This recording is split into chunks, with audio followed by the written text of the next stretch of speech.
dengan safari Ramadan, atau dalam kata kita bilang babat jalan di bulan Ramadan. Tujuannya saling kita bersilaturahmi, mengenal satu di antara sama yang lain, khususnya kita membukukan persatuan dan kesatuan khususnya bagi kita agama Muslim. Saya dalam kesempatan ini memang benar apa yang disampaikan oleh Pak Kades, benar. Bukan hanya Obi Barat, tapi hampir seluruh kecamatan Pulau Obi. Obi berkeliling itu pembangunannya jauh tertinggal bila dibandingkan dengan kecamatan-kecamatan yang lain ada di Halmahera Selatan. Sangat jauh tertinggal. Tapi kalau kita bicara Pulau Obi, Obi menghasilkan devisa negara yang tidaklah sedikit. Tidaklah sedikit. Saya juga kadang-kadang saya berpikir kalau saya tidak bangun Obi, saya berdosa sekali. Saya paling berdosa kalau tidak membangun Pulau Obi.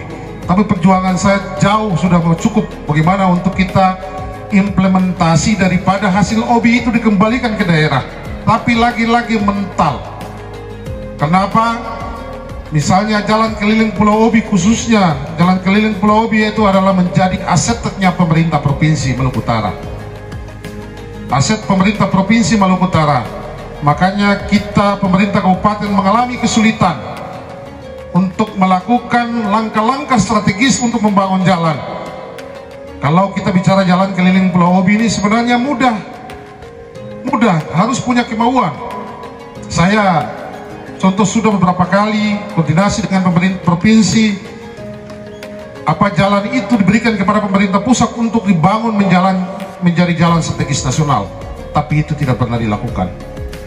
Saya sudah mengusulkan untuk masuk di Inpres, tapi lagi-lagi terkendala, yaitu dokumen AMDAL-nya dan FS-nya sampai saat ini tidak dikeluarkan oleh pemerintah provinsi. Akhirnya terhambat lagi, padahal kita sudah berjuang jalan itu untuk masuk Inpres, tapi lagi-lagi tidak bisa masuk karena itu kendalanya itu ada dokumen itu di tangan provinsi. Karena jalan Pulau Obi sebelumnya itu adalah jalan Kabupaten Halmahera Selatan, tapi di tahun 2015 pemerintah kabupaten telah memberikan atau menghibahkan jalan tersebut kepada pemerintah provinsi dan berharap agar pemerintah provinsi membangun.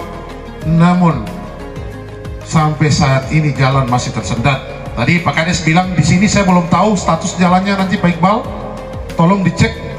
Kalau itu yang sudah dibangun berarti itu kan jalan desa. Jalan desa ditingkatkan menjadi jalan kabupaten. Kalau mau ditingkatkan ada mekanismenya. Nanti kita bangun Pak Kades.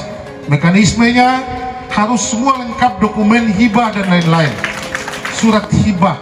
Kalau surat hibah tahun depan pasti saya bangun Pak. Nanti serahkan ke Dinas PU hibahnya. Kalau sistem perencanaannya itu jelas. Makanya kita kalau jadi pemimpin harus punya kemauan Pak Kades. Jadi pemimpin yang saya sering bilang harus memiliki resisten karakter dalam jiwa kita. Ya, tadi satu pertama tadi listrik insya Allah di 2024 nanti saya akan cross check kembali ke PLN karena ini bukan proyeknya pemerintah kabupaten.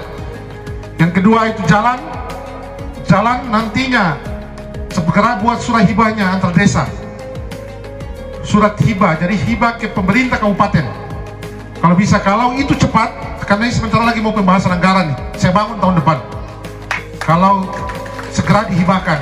Terus tadi masjid nanti mana Perkim terikut ya, Perkim protokol catat, nanti tolong dibantu tahun depan Pak Ketua DPR, tolong Pak Ketua bantu nanti segera kasih saya itu perencanaan. Dan satu lagi yang terakhir buat Pak Imam, sahabat saya dan guru saya, orang tua saya, tahun ini saya menghadiahkan Pak Imam untuk berangkat umroh tahun ini. Jadi mungkin itu saja, apa lebih dan kurang saya mohon maaf. Apa yang sudah menjadi tuntutan masyarakat di sini insya Allah kita akan realisasikan. Kita melihat pada porsi anggaran dulu, karena tahun ini tahun muka boleh sedikit-sedikit. Karena tahun ini kita masih terhimpit utang. Sudah ada ini. Oh, bisa. Tahun ini. Amin.